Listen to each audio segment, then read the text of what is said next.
Hello at welcome back sa aking channel. Si Bea Alonzo ay nagpasaya ng kanyang mga taga-subaybay sa pamamagitan ng pagbabahagi ng ilang mga larawan ng isang simple ngunit kahanga-hangang sandali.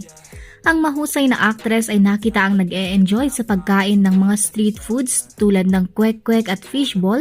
Ito ay mga sikat na street food sa Pilipinas. Hindi rin niya nakalimutang banggitin ang kanyang fiancé si Dominic Roque sa kanyang post.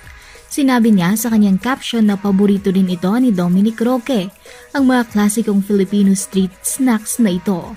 Talagang nga namang kinikilala nila ang isa't isa kaya't alam ni Bea ang mga gusto ng kanyang fiancé.